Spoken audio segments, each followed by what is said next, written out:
Allow me to comment about Natembea and the incident that happened at the funeral of Wetang'ula's mother.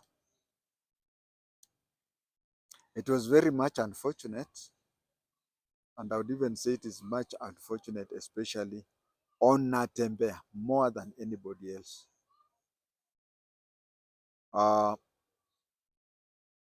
In life, I tend to believe that there are three occasions where when you contribute money, you forget. You don't go to announce to people. Unless the person whom you have given the money comes and thanks you publicly. When contributing money on education, when you're contributing money on matters to do with education, you don't tell people. I have seen a case, I even saw it when I was in Form 2, 1977, where somebody went to look for a job and visited somebody in Nairobi. And when he visited somebody in Nairobi, he said, "You are a very senior person, ABCD. My father told me to come to you to assist me get a job." So he then turned to him and said, "When I was called to come sing a high school, your father contributed 20 shillings. Do you want me to give you 20 shillings and then you go home?" I was 16 years old, but I felt bad because how do you tell somebody's son that your father contributed 20? Okay, 1965, 20 shillings was a lot of money. But you see, when this man became a very senior person, and the son of one of the people who contributed money just sent him and said, "Maybe so and so can assist you to get a job." Said, "No, I can't look for a job for you. I will give you 20 shillings that your father." And 1965, if you compare school fees of 1965 with that one of 1975, 75 day school was 300 shillings per year. That is £6. So this man, his father contributed, is it 1/6 is what? 17.5% of your school fees.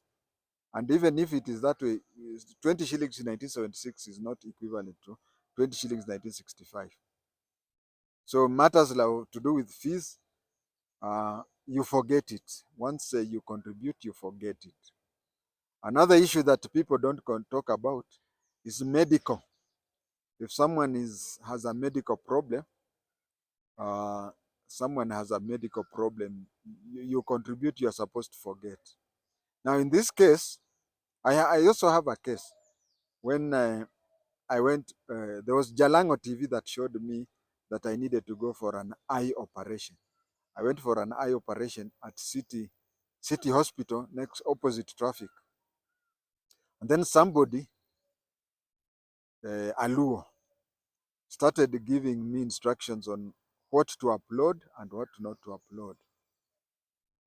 When I told him the content, people usually, okay, there are those people telling me, "Bwana, hapo uliongea mbaya manini," but saying that you should from now on be doing this and this because I paid for your medical, for your eye.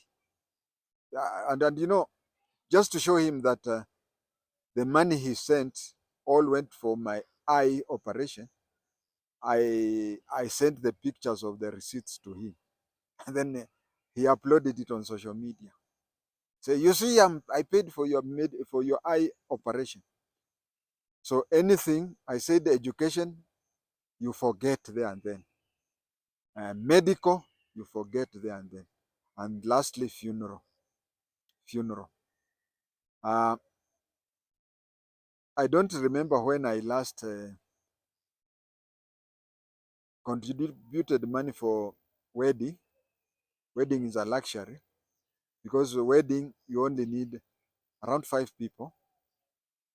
You need the register of marriage, then the 2 people who are married, then those are 3. Then 2 other witnesses, a male and a female, each will sign. So it needs less than 10 people. So I don't contribute to weddings, but education, hospital, and funeral. I know even of occasions when I go and borrow money to send for that, and then I pay later. That one is my principle. So for Natembea to go to a funeral, and then you look, I mean, giving the impression that the Speaker of the National Assembly and the MP for Westlands could not afford treatment for their father, their mother. You see, I met Mzee, he complained to me saying that his wife is sick, and I gave one of the brothers the money and whatever. That was giving the impression that Wanyonyi and Moses Masika did not pay treatment. I am the one who paid it, and I even gave a brother of theirs. Even if it is true, that is one of the 3 topics that I feel should not be talked about. When you contribute to education, when you contribute to health, and you contribute to funeral, please don't say it. Another disappointment that I had with Natembea is that there are some 3 people who I expect when they join politics, they operate different from other people. There are 3 people I expect when they join politics, they operate differently. We have the NIS. The NIS, we have Sami Leshore, who is an MP. Have you ever seen Sami Leshore involved in any controversy? I'll come to that. The second person is members of the National Police Service. Joining politics, they are also very, very enlightened, because the worst enemy for a politician is NIS or and stroke or what do you call uh, security committees, sub-county security committee, county security committee, regional security committee, or even NSAC. So that is why I said security committees are formed by National Intelligence Service people, National Police Service, and even NGAO, National Government Administrative Officers. These are the people who know everything before they join there. And when it comes to NGAO, it is a bit more whatever, because it becomes a bit more because some GAOs are personal assistants to politicians. I can give an example. Rigathi Gachagua was a personal assistant to Uhuru Muigai Kenyatta. Natembea was the personal assistant to Michuki. So it means that these are the people who you cannot take them to be like, what do we call this fellow? The fellow who was given a doctorate the other day, the Kapsareret, yeah, Oscar Sudi. You know, a person who is a DO, and of course, Natembea rose to be a county commission, a regional. He became a regional coordinator.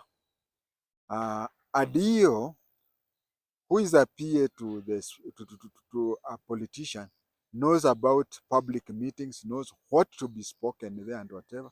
He is not just a DO like any other DO. He becomes even more, because other DOs handle politics from the district security committee level, but this one has handled issues as the PA to, and if you see the two have not been just PAs to any, they have not just been PAs to any minister. Rigathi has been the PA to a minister who later became the president, and Natembea was the PA to Michuki, one of the most effective. So he has no excuse of doing what he did. What usually happens, what I'm saying is that whatever I'm saying is for other politicians, but any politician who has ever been a member of the National Security Committee, that is NIS, National Police Service, and National Government Administrative Officers, they are supposed to know what to say and whatever, because it's like a doctor. You go to the hospital, doctors may tell you that it is hard to treat a doctor. It's hard for a doctor to treat another doctor. Why? There are those questions. Na asubuhi ukiamka unasikiaga aje? Then you start telling people nikiamka sijui nini nini. Then those are signs of. So when a doctor is trained to enter your mind by saying so. So when he's asking a fellow doctor whether he knows this other one is a doctor or not, usually this other doctor knows the psychology behind it. So the treatment becomes a bit even a challenge, and you may even find the doctor himself treatment or something like that. So that is why I say that when you are one of those security committee people and you become a politician and you get a microphone, people like Oscar Sudi will just talk things that will excite and incite those listening. But you know any word you utter. That is why Samuel Eshore, you'll never have him written in any report that he misspoke or whatever. It's because anything you utter, anything you do, you know how the security committee will react, you know how they'll write and whatever. And you know that if you behave the way maybe Oscar Sudi is behaving, you know the consequences. And so unakuwa very, very careful. So to find a person like a governor, having known all these things, akaeka kando, and he saw that it was only important for him to misspeak, that was very bad. What I would advise somebody of that nature, I would advise them, in many cases, when the president is visiting your place, you don't go there. In many cases, in rare cases where you have really differed with the people and whatever. I can give you an example of what I'm trying to say. I understand that either now or even in the past, there is a time when KJ, the KJ, the MP for Dagoretti South, was not on good terms with Sakaja. And even Sakaja called a press conference and said that I was at a place called Motoine, Dagoretti South, and KJ really praised me for whatever. And then within a week, he's holding a press conference castigating me. Now, how can I have changed within a week?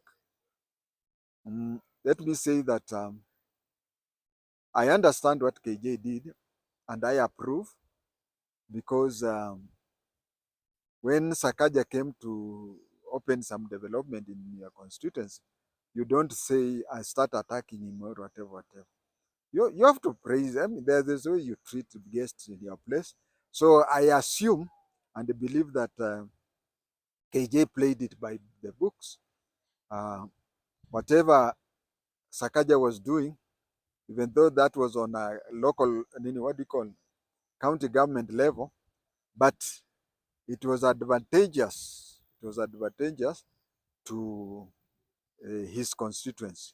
So when you see a VIP coming to your place, you become courteous to him for the duration of his time. That is option number one. Option number two, you do the Richard Onyonka way. The president was in Kisii the other day. Actually, that is where I think the New Year got him. And Richard Onyonka was invited as the senator for the area, and he kept off. He kept off. And that is very good of Richard Onyonka. He did attend, and as I've said, if you have to attend, you avoid topics that you don't.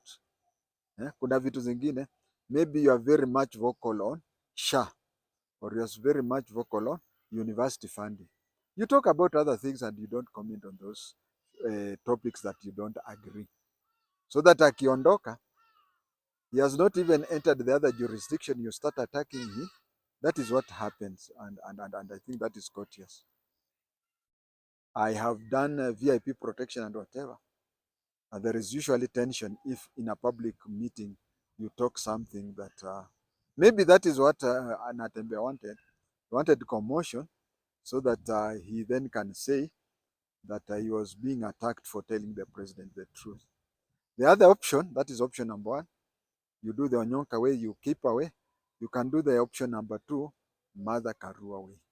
Mother Karua way was there, and in the period, that is during Moi's time, in the period, uh, she was being attacked, and Kibaki, the party leader, her party leader, was being attacked in her presence. And when she asked for an opportunity to be given a chance to talk, they knew that she would counter them, or she could come up with such a thing. So she was denied. She was denied the chance to talk, and she walked away. Her own father said that he didn't like that. I think if you have reasonable reason to think that you'll be attacked, don't attend. But if you attend and then things just crop up which were not a plan, just wait until the meeting is over, call a press conference, and lash them out. I think that is what I should have recommended. That is what I should have recommended. And it was really bad for him. It was really bad for him to have done what he did. He is to blame. Viewers, that is that for today. Thank you.